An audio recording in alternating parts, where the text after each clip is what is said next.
Jinping राज मरते दम तक ताज, क्या इसी की तैयारी इस वक्त चीन में हो रही है, जहां कम्युनिस्ट पार्टी का 20वां अधिवेशन शुरू हो चुका है। और ये 20वां अधिवेशन जब हो रहा है तो चीन में कम्युनिस्ट पार्टी के 100 साल पूरे हो रहे हैं और चीन की सत्ता में कम्युनिस्ट पार्टी अपने 70 साल पूरे कर रही है। इस सब के बीच चीन में जो अधिवेशन हो रहा है, कुछ देर पहले शी जिनपिंग का संबोधन, जिस संबोधन के जरिए शी जिनपिंग ने पश्चिमी देशों को तो कहीं ना कहीं संदेश दे ही दिया। और बड़ी खबर यह आ रही है कि वहां की कम्युनिस्ट पार्टी के 20वें अधिवेशन में शी जिनपिंग ने बड़ा बयान दिया। उन्होंने कहा, ताइवान में विदेशी ताकतों का दखल बर्दाश्त नहीं किया जाएगा।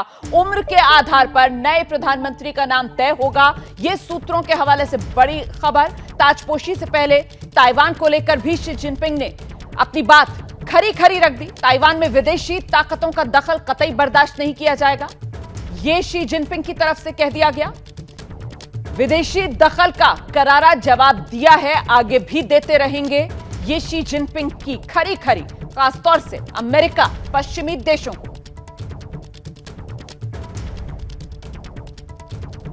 तो देखिए, अब तय माना जा रहा है शी जिनपिंग तीसरी बार चीन के राष्ट्रपति बनने जा रहे हैं। और ऐसे में दुनिया की नजर इसी बात को लेकर है कि अब जबकि तीसरी बार ताजपोशी शी जिनपिंग की होने जा रही है, शी जिनपिंग जो पहले से ही चीन में सर्वेसर्वा माने जाते हैं और मजबूती के साथ अब जब अपने देश में आगे आएंगे तो फिर अंतर्राष्ट्रीय पटल पर शी जिनपिंग का कदम क्या होगा, किस दिशा में वो कदम आगे बढ़ाएंगे और शी जिनपिंग और मजबूत होकर जब उठेंगे चीन से तो फिर दुनिया भर की अर्थव्यवस्थाओं पर इसका असर क्या पड़ेगा। इस सब के बीच एक और बड़ी खबर आपको बता दें, चीन की सेना में भी बड़ा बदलाव किया जाएगा। सूत्रों के हवाले से खबर यह कि पीएलए में टॉप लेवल पर बदलाव होना तय है।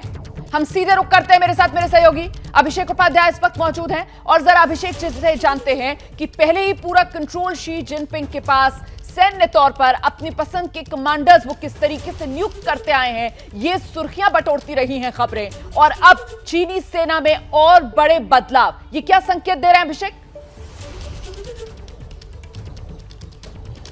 रोमाना, ये एक सिलसिले का संकेत है। पहली बात तो ये है कि ये अब पार्टी कांग्रेस के पहले ही पिछले आप 6 महीने का रिकॉर्ड देखेंगे तो आपको ऐसे एक नहीं कई एग्जाम्पल मिलेंगे जहां पर चुन चुन करके उन लोगों को टारगेट किया गया है जिनसे कि जिनपिंग को जरा भी अंदेशा था कि ये उनके लिए खतरनाक हो सकते हैं, इनका कुछ किसी फैक्शन को लीड कर सकते हैं। उनको करप्शन के आरोप में, दूसरे आरोपों में बाकायदा उनको टारगेट किया गया है, उनको जेलों में डाला गया है, उनको सजा दी गई है। और बहुत सारे ऐसे भी हैं जो सस्पेंडेड पनिशमेंट पर है, यानी कि उनका पनिशमेंट सस्पेंडेड है और उनके ऊपर तलवार लटकी हुई है। 2 साल के सस्पेंडेड पनिशमेंट पर हैं, 2 साल के बाद उनको जेल में डाल दिया जाएगा। तो ऑलरेडी वहां पर मैसेज एकदम क्लियर है चाइना की मिलिट्री में कि कोई भी जिनपिंग के खिलाफ ये सोच भी नहीं सकता है कि वहां पर एक दूसरा रुख या दूसरी राय रख ले, पहली बात। दूसरी बात, एक बहुत महत्वपूर्ण बात यह है कि ये जो पार्टी कांग्रेस हो रही है, आमतौर पे अभी तक ये होता आया था रोमाना कि जितने भी प्रमुख नेता होते हैं वो अपने अपने फैक्शन को प्रमोट करते हैं इस पार्टी कांग्रेस के जरिए और एक तरह का बैलेंस दिखाई पड़ता है, चाहे वो देन जाओपांग के इरा में रहा हो, चाहे वो जियांग जेमिन में रहा हो, चाहे हु जिनताओ में रहा हो।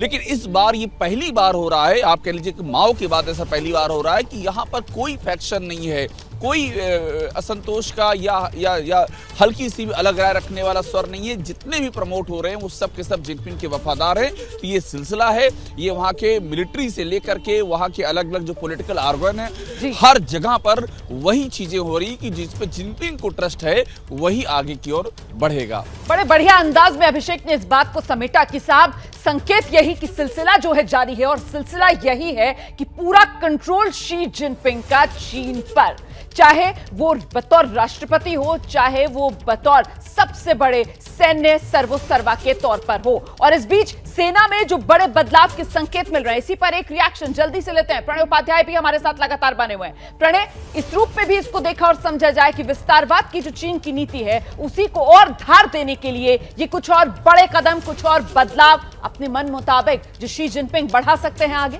देखिए, स्वाभाविक रूप से अगर वो मिलिट्री कमीशन के चेयरमैन हैं, अगर वो देश के राष्ट्रपति हैं और पार्टी के जनरल सेक्रेटरी हैं, तो वो अपने मन हिसाब से ही चाहेंगे कि उनकी नीतियों को जो बेहतर तरीके से लागू कर सके वही अहम अहम ओहदों के ऊपर बैठे। लेकिन अगर आप देखें किस तरीके से शी जिनपिंग ने इन बदलावों को लागू किया है, वो खुद जियांग जेमिन गुट से आते थे, लेकिन उसके बाद उन्होंने जिन लोगों को आगे बढ़ाना शुरू किया है, जिन लोगों के खिलाफ उन्होंने कार्रवाई की, करीब करीब 4.5 लाख से ज्यादा वो नाम हैं, वो लोग हैं जिनके खिलाफ कार्रवाइयां की गई हैं, जिनके खिलाफ जो है कानूनी कार्रवाई भी हुई है, उन्हें सजा दी गई है। और अभी पिछले 10 दिनों के अंदर भी अगर आप देखें तो कई लोगों के नाम आए जिसके अंदर पार्टी सेक्रेटरी पद के ओहदेदार भी हैं। लेकिन ये सारी चीजें किस तरफ इशारा करती हैं? इस तरफ इशारा करती हैं कि चीन के अंदर अपना नियंत्रण तो वो बना ही रहे हैं, लेकिन वो स्ट्रक्चरल बदलाव कर रहे हैं। आज अगर आपने उनका भाषण सुना हो तो उस भाषण के अंदर वो साफ कहते हैं कि हमें छुपे हुए दगाबाजों से सावधान रहना है। साथ ही वो कहते हैं कि सेना में, लोगों में और पार्टी के अंदर इस तरीके के दगाबाज हो सकते हैं और उनके खिलाफ सख्ती से कदम उठाने की जरूरत है। इसके अलावा अगर आप स्ट्रक्चरली देखें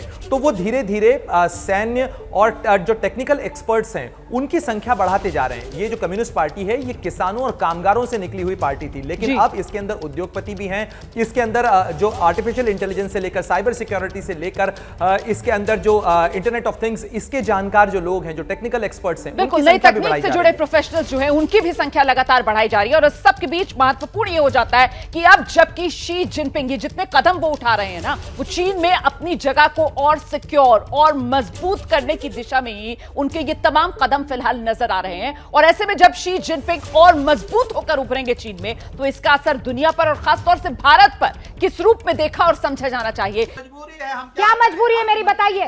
मैं अभी आपको बताती हूँ कि मैंने ओए होए होए होए नमकीन के चटकारे लेते हुए टकटकी मार के डिबेट शो को पॉज रिपीट कर करके देख रहे हैं जोगिंदर जी। इनकी तरह आप भी देखें अपनी फेवरेट डिबेट्स को रिपीट कर और डाउनलोड कीजिए एबीपी लाइव ऐप अपने स्मार्ट टीवी पर।